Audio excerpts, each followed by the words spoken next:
Salute everyone and welcome to Cooking with the Koyas. We're not in the kitchen today, but rather we're going to make homemade white wine. And it starts with the grape. Let's go get our grapes right now. So here we are at my favorite place, La Pergola Grape Company, located in Hamilton, Ontario, right behind Satellite Garden Center. And we're getting set up here, folks. We got our pails set up. We're going to get we're going to go pick out our grapes, and I'm going to show you. Let's go in and take a look. They have refrigeration here. They keep the grapes nice and fresh. I love this place. Good service, good quality, great place. Let's go check out the grapes. Okay, so hopefully our screen doesn't fog up, but come on in. It's refrigerated in here. Just come in and take a quick peek. You can see they've got all kinds of red. I am going to also make a red wine this year as well, but of course for the film we're just going to film white. And they got a great selection. They got another room in the back there. But this year, folks, I'm going to make Moscato. It's going to be a straight Moscato, straight white. And remember, you can make white wine with white grapes, but you could also make them with red grapes. For example, Grenache, Zinfandel. They're a red grape, but they have white juice.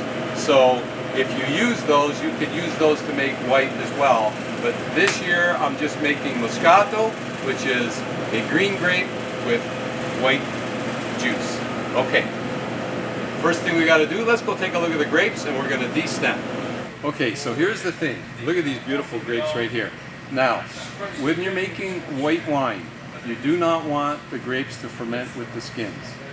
Okay, because if you let them ferment with the skins, you're going to get an off taste, a sour taste, a bitter taste. So what we're going to do is de-stem these grapes, crush them, and press them right away. Okay, that's the difference between the white and the red wine. The red, you let them ferment with the skins. The white, you're basically crushing and pressing right away. And having said that, we're going to de-stem and take the stems off of all these grapes. You really don't have to do that because you're going to crush and press right away, but it's always better to de-stem. So we're going to have them do the crushing and de-stemming right here on site. I've got my pails here. They're going to de-stem. The grapes are going to go in the pails. They're lined with plastic, and I'm going to bring them home, and we're going to press them right away. Okay, so this is their crusher de-stemmer. It's very simple. Grapes go in here, and the crushed grapes come out one end, and the stems come out the other end. It's a beautiful system. If you don't have something like this, just de-stem by hand and crush by hand. Okay, let's go press grapes. Okay, so step one is done. We are de-stemmed and we are crushed. And if you don't have a crusher de-stemmer or a place that will do it for you, the old-fashioned method, just get yourself a crusher, crank the handle, you're good to go. So the next important thing is, as I mentioned earlier, we have to press right away. We're not going to let it sit with the skins. They got to be pressed. And one quick note about the press. This thing has sat all year, okay? So for 2 or 3 days now, I've been watering this down and getting it wet because what happens is it dries out over the winter and it shrinks. So I want it to swell up again. So I've been keeping this damp and wet for the last 3 days so that these gaps become a little smaller. The other thing, very important, there's a flat end and there's a beveled end. Very, very important that the beveled end is on the top and the flat end is on the bottom. If you put the beveled end down on the bottom, all the grapes are going to come out the bottom as you press. You're going to have a big mess. So very, very important to do that. And the third thing is, let's just talk about it once, cleanliness. Everything needs to be clean. Your equipment, your bottles, everything needs to be clean. And then, of course, sanitized. Take a little bit of metabisulfite and some water and just wipe everything down with your metabisulfite solution and get everything sanitized. And then, of course, you can wash it down from there if you want to remove any of that sulfite. Because today, folks, we're using 0 sulfites, 0 chemicals. We're going to purify naturally. This is naturally made wine. So let's get started right now and get our grapes and start to press them. Okay, so the fine folks at La Pergola Grape Company, we got the plastic, so it's clean. We're going to dump that in, get the first one going. And as you can see here, I'm set up with the screen to catch any seeds or skins or anything. And that pail that's going in, I have 2 pails. They're used once a year, just for this purpose only. Okay, so In goes the first pail. And you can see already, we got the juice coming out. As you can see there, it's just pouring out. So in the very beginning, you don't need the press. You're going to get a lot of free running juice just coming on its own. As you can see there, look at that beautiful stream. Look at that beautiful stream. Nice Moscato. We're making 100% Moscato this year. You could blend it if you want. But we decided not to blend this year. We're just making straight Moscato. And this Moscato is not going to be like the Moscato you buy at the store, which is sweet. Because what they do is, as your wine is fermenting, they kill the fermentation to retain the sweetness. We're not going to do that. When the wine is fermenting, your sugars go from 0 to 0, okay? All the sugars get converted to alcohol. But with sweet wine, what they do is, as your sugar is converting, they put in some metabosulfite and they stop the fermentation and they leave a little bit of sweetness, so you have less alcohol and more sweetness. That's why the Moscato you buy at the store is typically 6-7% alcohol. That's why it's sweet. Ours is going to be 12, 13, 14% alcohol and dry. All right, so I'm going to just move things around here a bit. Looks like we got some plug up there, so I've got another screen too. We're just going to, I'm going to continue to put all those pails in here, and then we're going to set up to press. Okay, so we're ready to start pressing. Just before we do, I want to share this other tip with you. If by chance you're losing a lot of grapes through the slats, if they're too wide, get some ratchet straps and just tighten them up, okay? And the other thing, winemaking, it's fun. It's not work. It's all about getting together with friends, family, make a day of it, have yourself a glass of wine, a little bit of food, play some music, and enjoy the day. All right, so let's get this set up to start pressing. Just look at these beautiful grapes. Okay, so I'm going to start to build the base for our press. This was given to me by a friend of mine. It's an old press. And just as I start to build this, the juice is already going to start coming out. Just by the weight of the wood, you can probably hear the juice starting to run out a little bit more than before. So I'm going to build this right up as high as I can.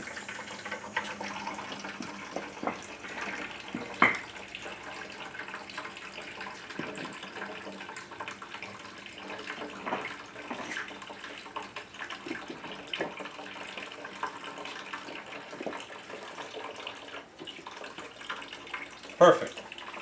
Okay, so we got a slow trickle going with the weight of this, and now I'm just going to by hand. You can easily start to crank by hand because it's not tight. And as I tighten, look at the flow coming out. Look at that flow. See there? So just kind of tighten a bit, and then let it do its thing. Let it flow out, and then continue tightening. It's going to get to a point where this gets compressed and gets really, really tight. And that's when I bring out the big boy right here. And then I continue to press using this, which makes it a lot easier. And everyone does it a little differently. All I do is press it, get it good and hard, and then I stop. I remember back in the day with my father, we'd press it, get it good and hard, take the press apart, fluff everything up, press it again to get an extra bottle or two. Back then, times were tough. But I'm going to get the maximum amount of juice out of these grapes. That's for sure. Because I'm going to press them really, really tight. No refluffing. That's all. All right, so let me finish this process, and then we'll show you the next step.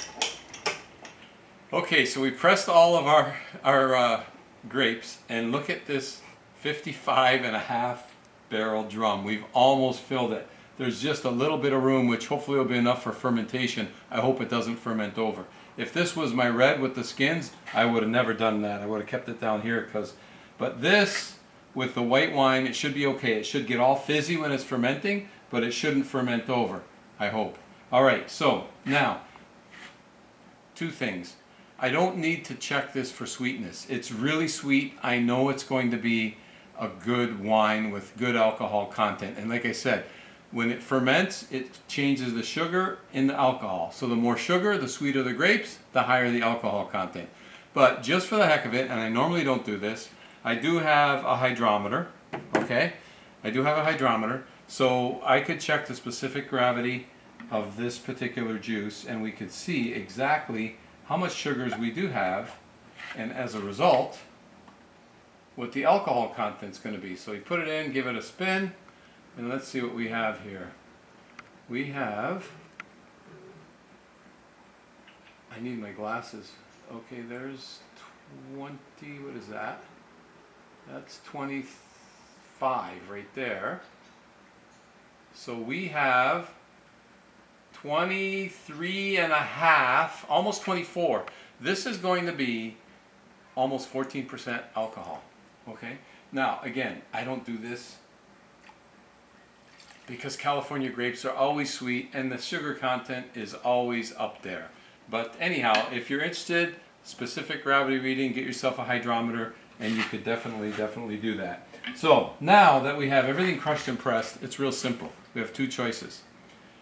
We can let it sit here and ferment on its own with the wild yeasts that are in the air, or we can add a yeast. So like I said, I don't want to add any chemicals. I'm not adding any sulfites. It's going to be natural, but yeast is also natural, and I'd rather have a controlled yeast. It's just my own personal preference. You don't have to do this. You could just leave this. It's going to ferment on its own.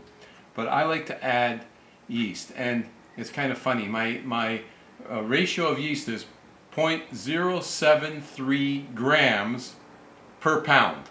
I know it's backwards, grams and pounds, right? 0.073 grams of yeast for each pound of grapes. So I figured out the math, and I needed 55 grams of yeast. And I normally put a little bit of water in the yeast, kind of like I do with my bread, just to get it going. But honestly, we don't have any room here. And so I'm just going to let it sit on top, and here's what's going to happen. The cultivated yeast, this yeast, will take over. It's more powerful than the wild yeast, and this will be the strain of the wine that I'm going to get. So right now, my job is done. That was the hard part. Now we just got to sit and be patient and let it ferment out. And again, I took that specific gravity reading. When that comes down to, let's say, a level of 1, you know this is done. It's going to take about a week. And I typically don't use that. I just put my ear down and have a listen, and when I see it starting to, which is typically in a week, then it's time to rack it. So let's let it do its thing, and I'll come right back at you. Here we are one day later. Let's take a peek. Oh boy, I sure hope this doesn't boil over. I have never ever had juice up that high. I normally have a lot more space, but anyhow, I'll be keeping an eye on this daily. We got some activity happening. Okay, so it's now day 2, and yes, of course, I should have known better. We are definitely overflowing. So I honestly thought, with that little bit of room I had on the top, that there was enough surface area that it would fizz but not boil over. So, lesson learned. Typically when I let it ferment, I usually have a lot of room from the top, you know, to where the juice begins. But in this case, I thought I'd take a chance. So what I'm going to have to do now is I'm going to remove some of the juice must and let it ferment in a separate container and bring that level, that volume down lower so it stops overflowing. Alright, that's today's job. So I'm glad I showed you that, because what I've done now is I have removed up about 4.5 gallons out of there, and you can see there's now a little bit of room on the top. Now, is that enough room? Let's find out. I'm going to let it sit, and hopefully I've removed enough, and I took and I put it into this pail here. So I've got almost 5 gallons that I've removed, and you can see in the pail there's room for fermentation to happen, and let's hope that there's enough room here for this to continue fermenting and not boil over. So take a look at this. It's only been 10 minutes, and look at what I've got already. So obviously I have to remove more than 5 gallons. I'm going to take another 5 gallons out, and in fact hopefully I'll get it down to here, and then that should be enough room for this fermentation. So I'll tell you what, folks, live and learn, right? I should have known better, but hey, I'm glad I'm showing you this, so again, you can avoid it. Okay, so I have moved, I've got now 1 pail, 2 pails that I've removed, and hopefully now that's enough to allow this fermentation. Otherwise, this drum is empty. I could have put it in there, and in fact, let's check out my friend's.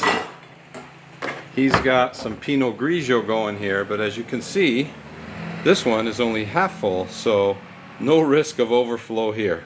Okay, lesson learned. Let's keep an eye on this and see if that has given me enough room for this fermentation to bubble and foam and do its thing. So here we are at day 3, and fermentation is going like crazy, but it's much calmer. I had to actually yesterday split that drum in 2 and put the juice in 2 drums because the fermentation was just through the roof, as you saw. But I'm going to show you right now what it looks like. It's still going very strong, but there's just a small head on the top, which is what I was kind of expecting yesterday. But anyhow, have a look, and I'm going to show you, and you're going to hear how strong this fermentation is going. So there are the 2 drums, and here, just have a listen at how strong this fermentation is going. So I've just placed the lids back on very loosely just to keep the fruit flies out. So now all we have to do is just wait and let it continue to ferment. So I'm going to give it a week. So it's been 3 days. We're going to give it 6-7 days, and we'll come right back at you. But basically, I'm not doing anything for the next few days, just letting it sit. Okay, so it's been a week. Fermentation has slowed. In fact, come take a look, and you could see that it is still maybe fermenting a bit, but most of the fermentation has stopped. I could see a little bit of activity there on the top, but not much. So what we're going to do now, folks, is we're going to rack it out and put it into our demijohns. So actually, just before we rack it out, do you remember how I measured the specific gravity? Again, I don't normally do it, but just for the fun of it, let's take a look at it, because when we first measured it with all those sugars, it was like almost basically 23 and a half, 24 bricks. So now, if we put this in, it should be close to 0 or 1. In fact, it's just, where's the number 1? Let's take a peek here.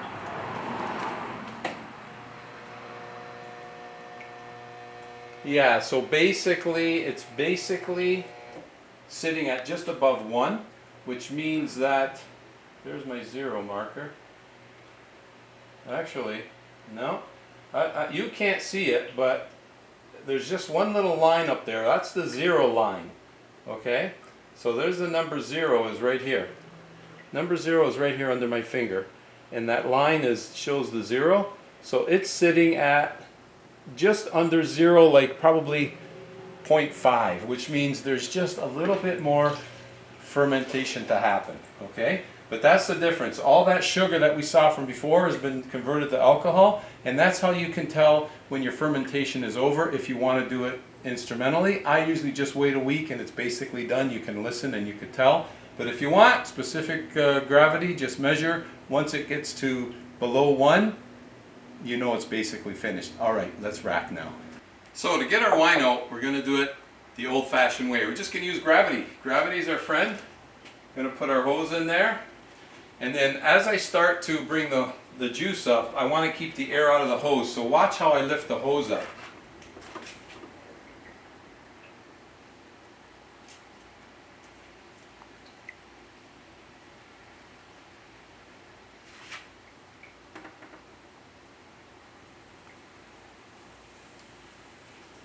Now that's going to create a real nice flow. There's no air in there. And I have a screen here just to catch it, just in case if there was a skin or something that was in there. It's always good to screen it, just to make sure. And it's going into my wine-only pail. I only use these pails for this purpose. That's it. So, and of course you want to start with the clean pail. And again, if you want, you can get a little metabisulfite on a cloth and just wipe it clean with that, and then rinse it out. You're good to go. So, I'm going to fill this and then pour into our demijohn. We're going to start to fill our demijohn. Okay, so we have our demijohn here, and I've got another screen inside the funnel. Again, just makes me feel better. So So we're going to begin filling this demijohn. And once we fill it, I'll show you how we're going to put an airlock on, and I'll show you the next step. So let me get this demijohn filled, and then I'll show you our next step. Okay, so we now have this almost full.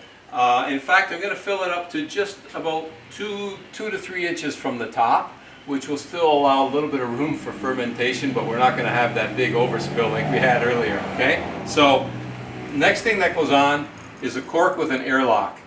And this is very important because this it allows the gas to come out and it prevents the air from going in. But before you put it on your demijohn, please make sure it's 100% dry here, because these rubber corks will slip and then you'll start to aerate your wine and it'll start to turn bad on you. So make sure it's good and dry, put it in good and hard, and then top it up. There will be a little line on the airlock. Just fill it with, I like to use a metabisulfite water solution. That way the water doesn't go moldy and it stays very, very nice. So to make a solution, put a tablespoon of metabisulfite, potassium metabisulfite, in a gallon of water, dissolve it, and you'll have plenty for what you need to do here.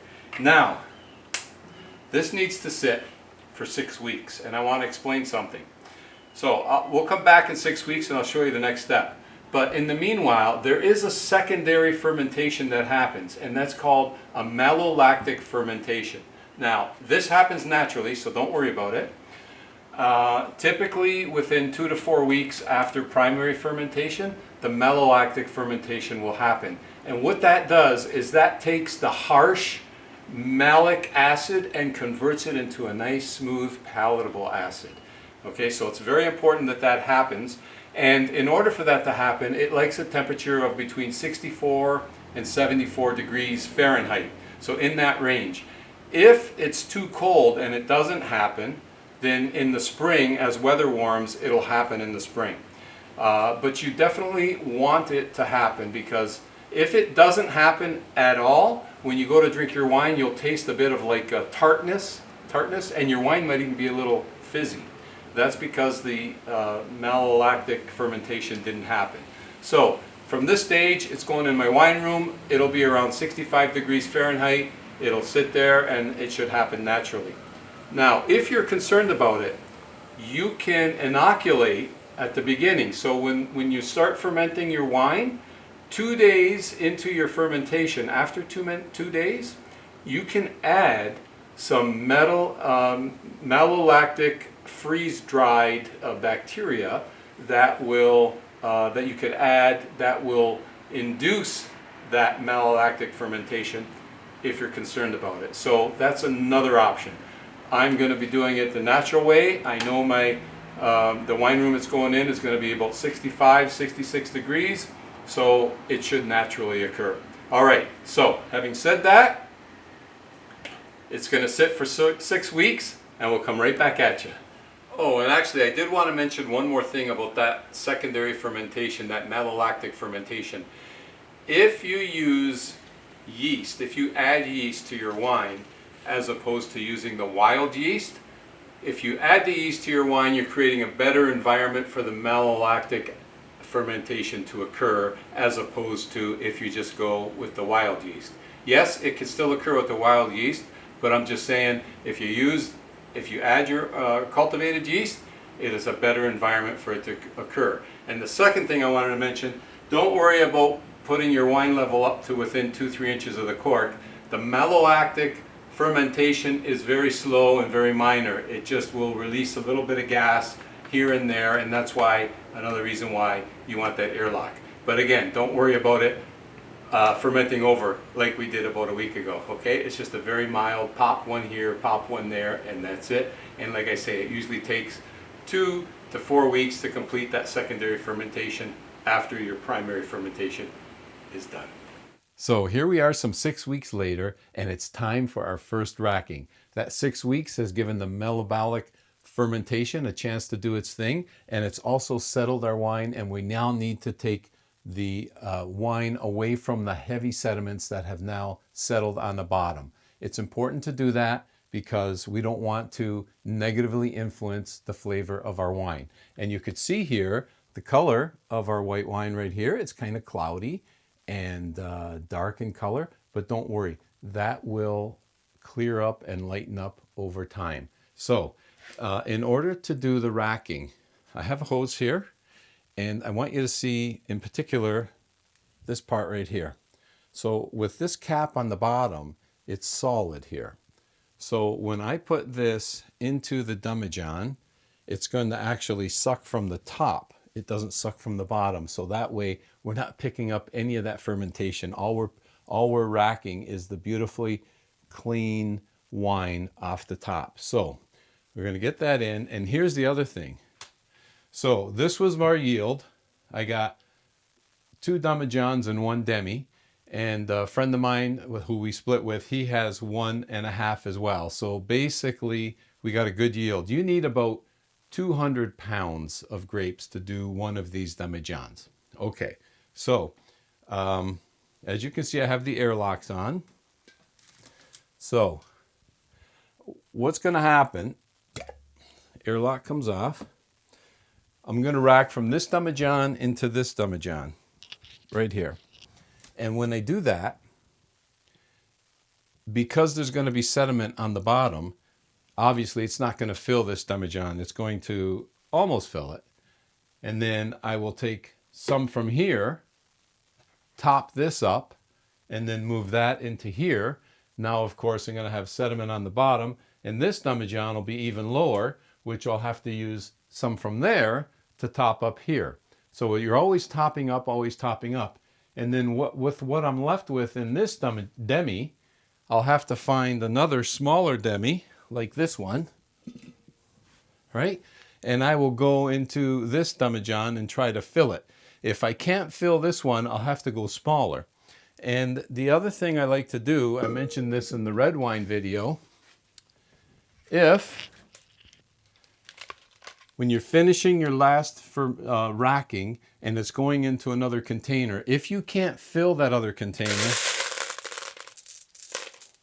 marbles. Just use marbles. Put marbles in the other container. It'll raise the level of your wine volume and get you up nice and tight close to the airlock. That's what you want to do. So this is a nice little trick because it doesn't impact the flavor of the wine at all. It's glass and it's perfect. It raises your volume. So I always have a lot of marbles on hand just for that purpose. All right, so let's start racking. And I'm going to do it the old-fashioned way. And I have 2 here. This is a smaller one. This is a larger one. I'm going to use 2 because that way my racking goes a lot quicker. This one moves a lot of volume very, very quickly. So gently put it in. Keep the air up like this.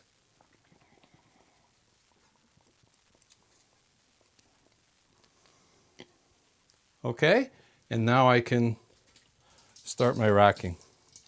Now, oops.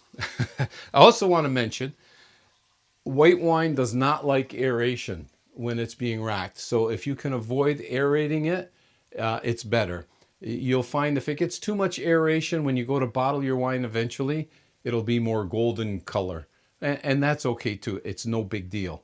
But it's just different than the red wine that likes aeration when you're racking. Okay, so I got that one started. I'm going to get my second one going here. Same thing. It's got the cap on the bottom, right? So again, I don't need to do this, but this smaller one actually gets a little closer to the bottom and just helps me rack that much quicker.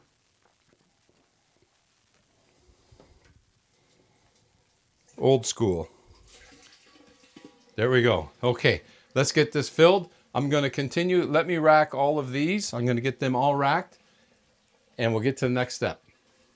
Okay, so the first one is finished, so I'm going to remove my airlock from the second, and I just want to show you how much extra I need to top up. Oh, and you can see there the bottom. See that sludge on the bottom there? So we're just going to wipe that clean. Now here's the thing, with that little bit of wine that's left in here, you could pour it out if there's any free running and use it for wine vinegar. All right. So got that clean. So this is going to go in here. And what I'm going to do, I'm going to get this one started into that other demijohn. Okay, let's get it started. Okay, so in this goes. Okay, now with this one, what I'm going to do, again, I got some little bit of sludge there on the bottom, and that's what you want to see. That's fine. That's what we're deviating away from. That goes in, and I have to top this up. So I'm going to use this one to top up. Okay, so I just want to show you, and what we want to do here is I want to bring this level up. We're going to put the airlock back on here, and you want to be within 1 to 2 inches of the cork. I like to go nice and tight at this point, about 1 inch away from the airlock cork. So, and the other thing I want to show you when I get there. So let's get this topped up. It's quite a bit, actually. Well, we're almost there. It's coming up now to the top. So I got to get ready to stop it. I'm going to leave this handy. I'll show you what that's for. All right, but just to give you an idea, you can see here, I have a good flow going, and it's taking quite a bit. So that's what I mean about top up. It's always good to have extra for top up when you're making wine. Okay, it's almost to the top.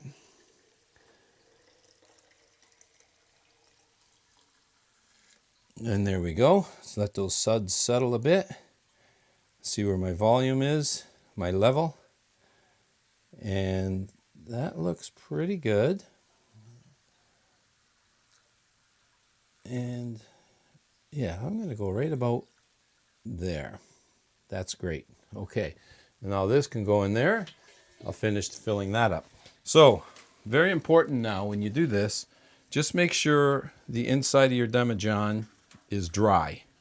Because when you put that airlock in, if this is wet and there's a little bit of pressure, that cork will release. And if it releases, then you're making wine vinegar instead of wine. This has to be a tight seal.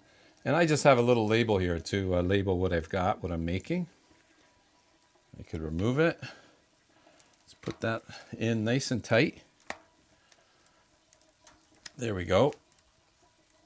Perfect. So it's got a good seal. It's nice and tight. I dried it. It's gripping really well. I'm going to label it. And this eventually will go up there. Back in the day, I used to do it myself. Not anymore. I'll get help. Okay. So I'm going to fill that. Like I said, I'm going to do the same thing. Re-put the airlock on. And let me finish that. And I'll come right back at you. I just want to show you how I ended up with the yield. I was able to fill this smaller one. And I filled this container 7/8 full. So this is where the marbles come in. So I'm just going to drop some marbles in there. And we're going to bring that level up because air and wine, doesn't go along well at this point in time. You want to keep the air away from that wine. So we're going to bring the level up.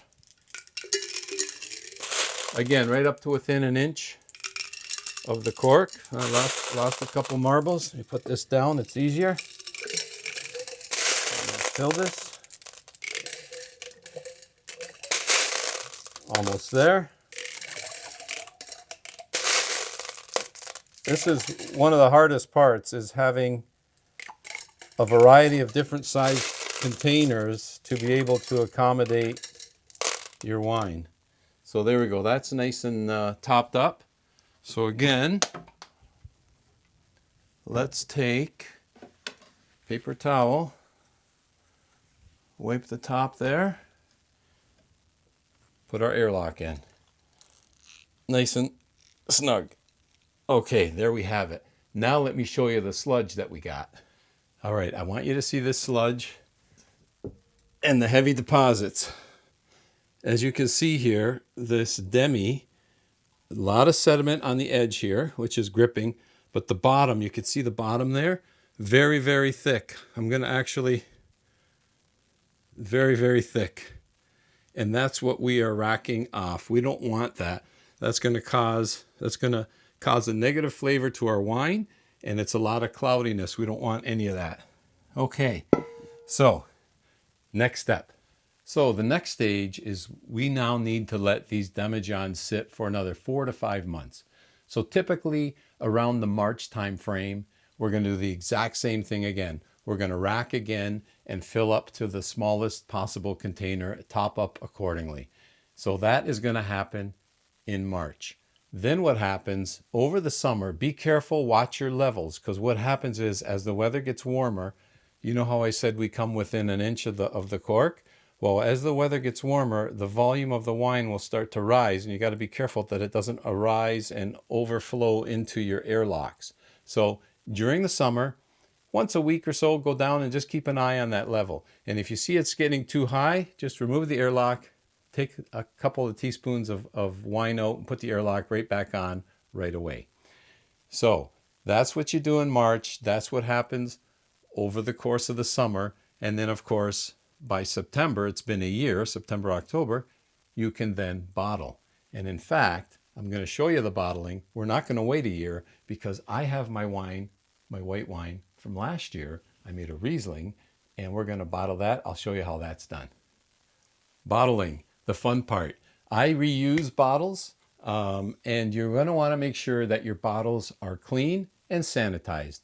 So after you've washed them, and you want to sanitize them, this device here is extremely, extremely beneficial and helpful. I'll show you how. So to sanitize them, a gallon of water, 2 teaspoons of potassium metabisulfite, and if you want, in addition, you could also add a tablespoon of citric acid. Mix it all together, that's your blend.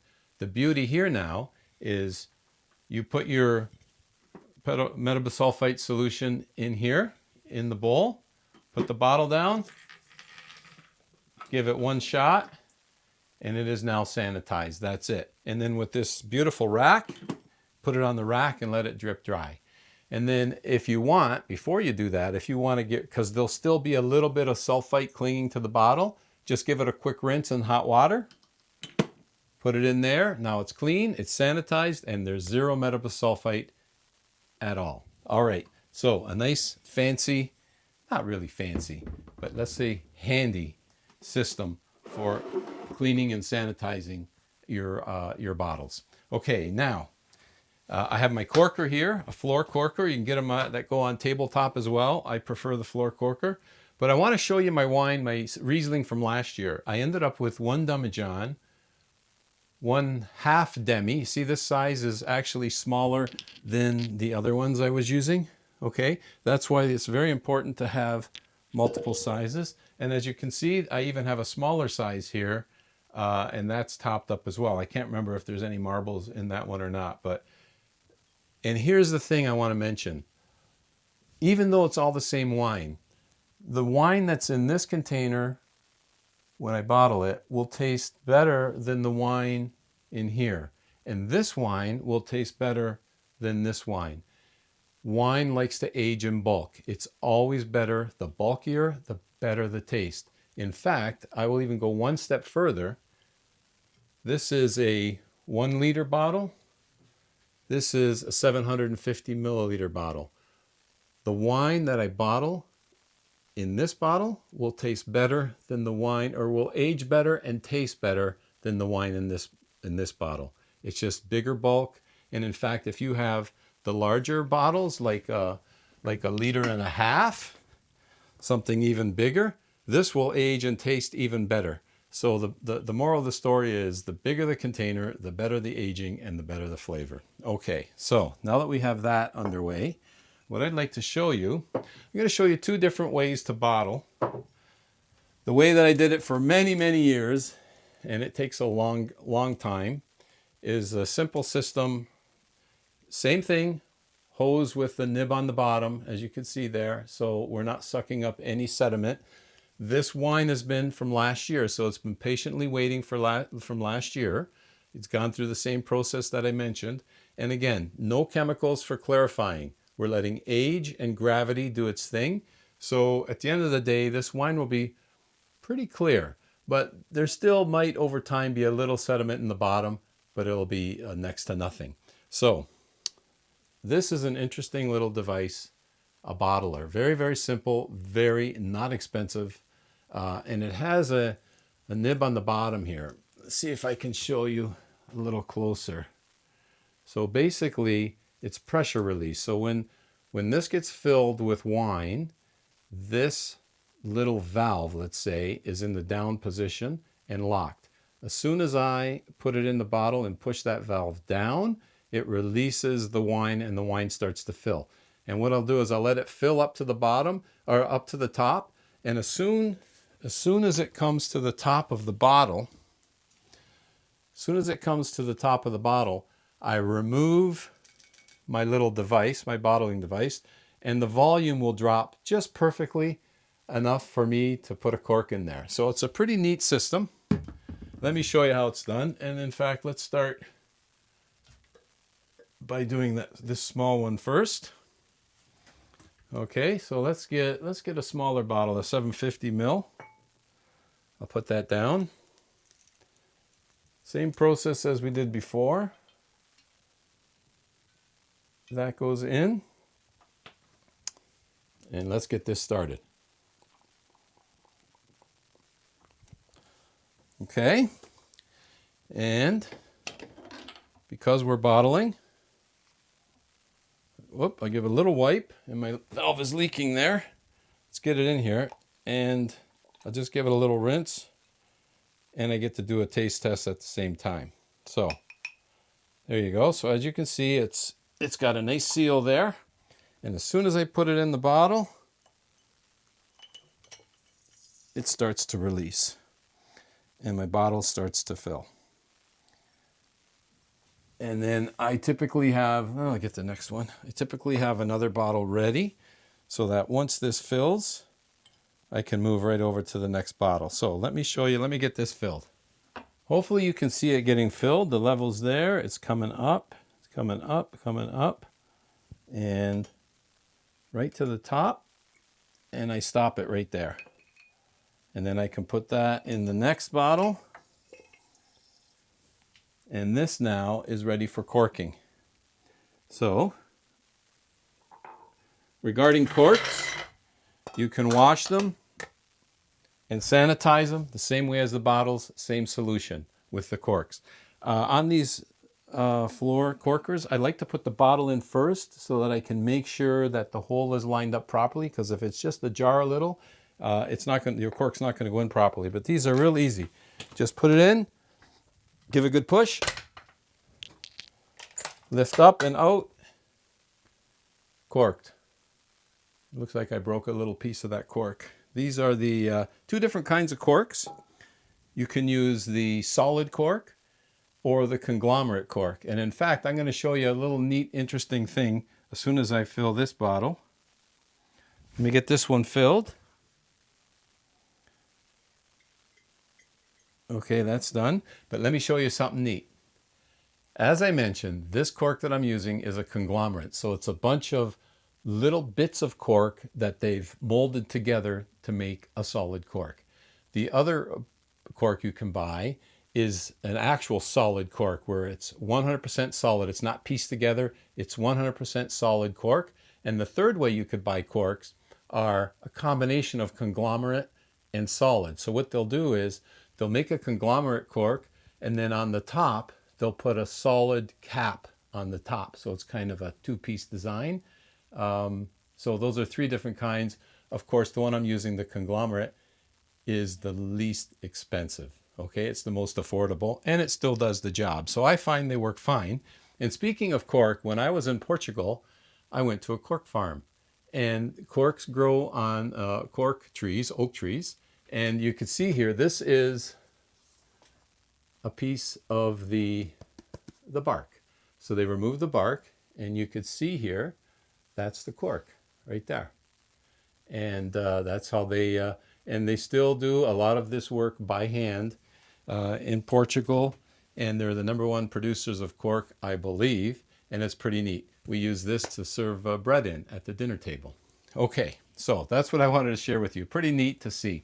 All right, so now we've got, I bottled the 1 liter bottle, and that one did not chip on me, so I did a better job with that. Okay, so that's the manual method. If you have small batches, this is a lengthy way to do it, but it's a very effective way, and you can get all your wine bottled with just this little, very inexpensive device. Now, if you want, however,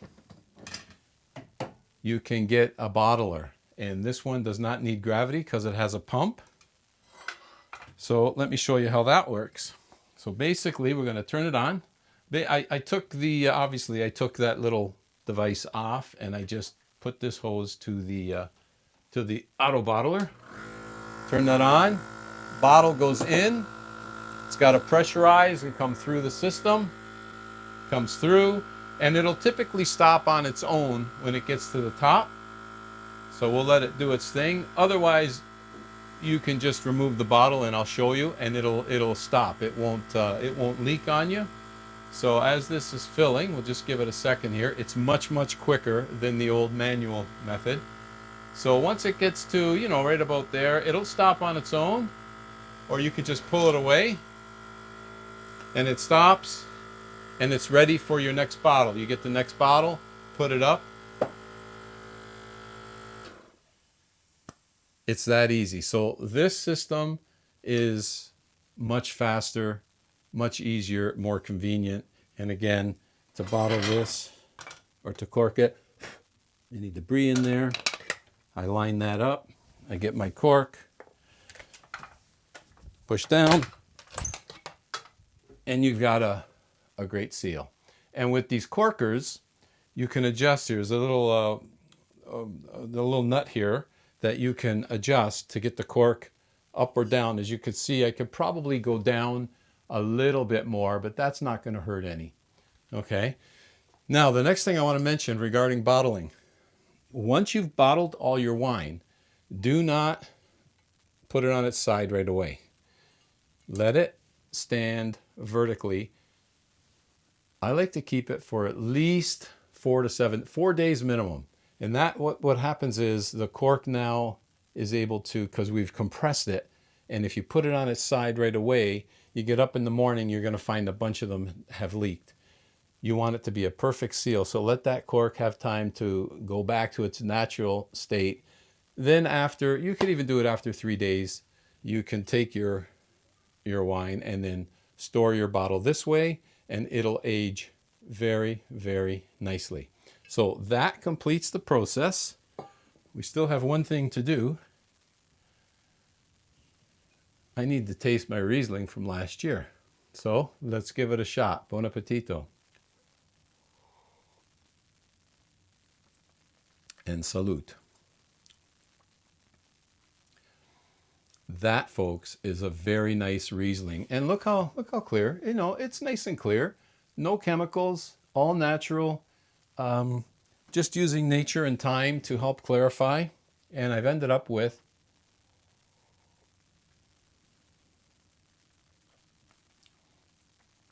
that is a really nice, dry Riesling.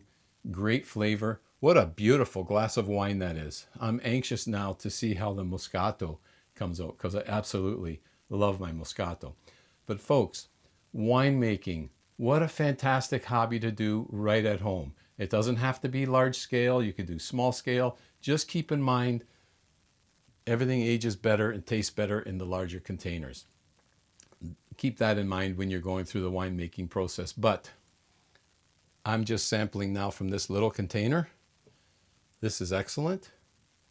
That's going to be better, and this is going to be even better. So I know I've got a fantastic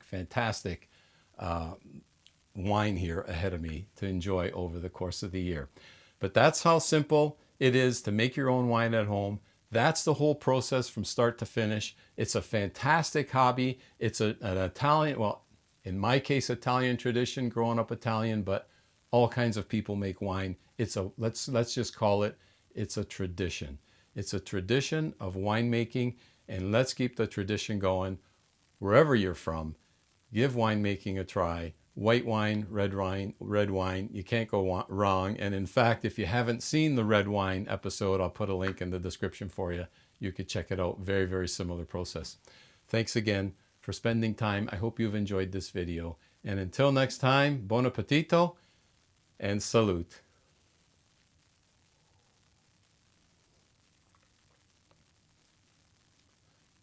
Just a great, fantastic tasting Riesling. Nice and clear, good color, good body. Wow, I'm loving it.